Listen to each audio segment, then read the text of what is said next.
Hello friends, Sethia classes के YouTube channel में आप सभी का स्वागत है।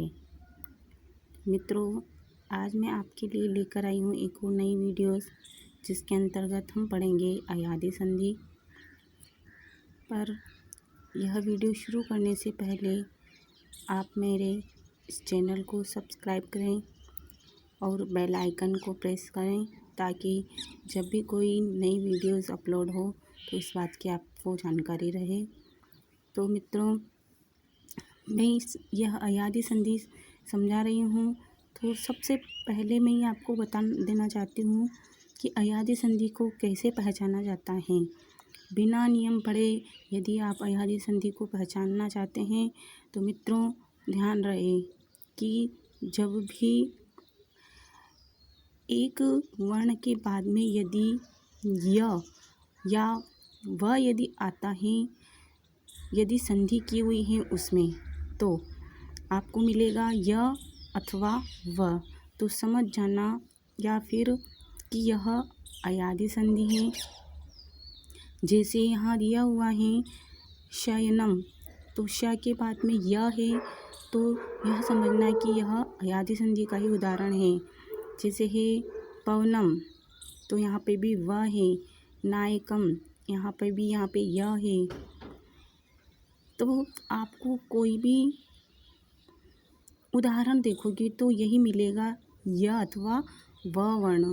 यदि य अथवा व वर्ण यदि आपको एक शब्द के ठीक बाद यदि मिलता है तो वह अयादी संधि का ही उदाहरण है। यह एक ट्रिक मान करके इस बात को याद रखिए। तो अब हम पढ़ते हैं इसको नियम से। आइए दोस्तों पढ़ते हैं अयादी संधि।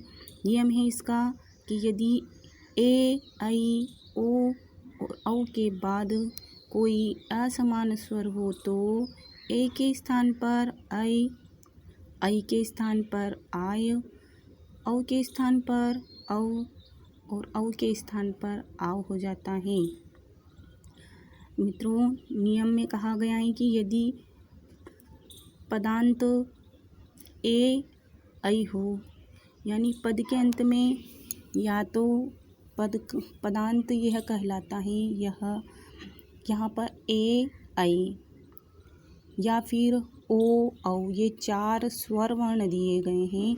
इन चार स्वर वर्णों में से कोई भी एक स्वर वर्ण यदि पदांत हो यानी पद के अंत में हो, तब यदि ह्रस्व ए है तो उसका बनेगा आय, और यदि दीर्घ ए है तो बनेगा आय, ह्रस्व ओ है तो बनेगा अव, और दीर्घ औ है तो बनेगा आव। अब देखो मित्रों, यहाँ क्या है, ह्रस्व ए, तो ए के स्थान पर बनेगा ऐ।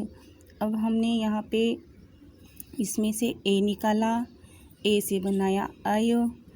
इसमें से हमने शे में से ए निकाला था तो बचा था श।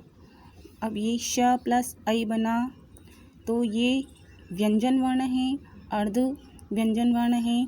और जब व्यंजन वर्ण स्वर में मिलेगा तो पूर्ण वर्ण बनेगा, तो ये बनेगा श और य।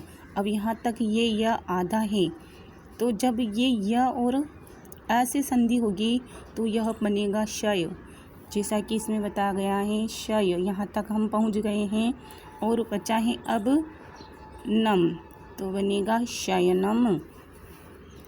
ठीक दीर्घ स्वर का देखते हैं। ये है दीर्घ ए, न, नय प्लस अकह। हमने इसमें से ऐ निकाल लिया, बचा यहाँ पर न। ये न हम जो का त्यों लिख दिया।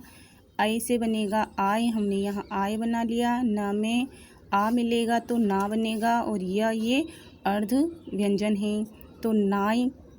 अब जब जब स्वर में मिलेगा तो पूर्ण वर्ण बनेगा, तो बना नाय और कह, नायकः।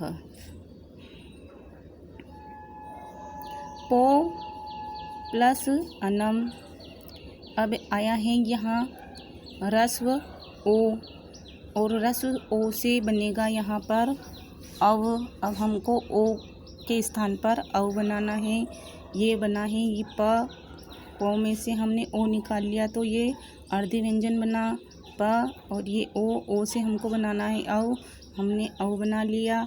तो ये प जब अ से संधि करेगा तो पूरा बन जाएगा व, यानी ये व्यंजन वर्ण है और व्यंजन वर्ण स्वर में मिलेगा तो पूरा प बना। और अब ये वापिस व आधा है, अर्ध व्यंजन है, जब अर्ध व्यंजन स्वर में मिलेगा तो पूर्ण वर्ण बन जाएगा तो वह पूरा बन गया।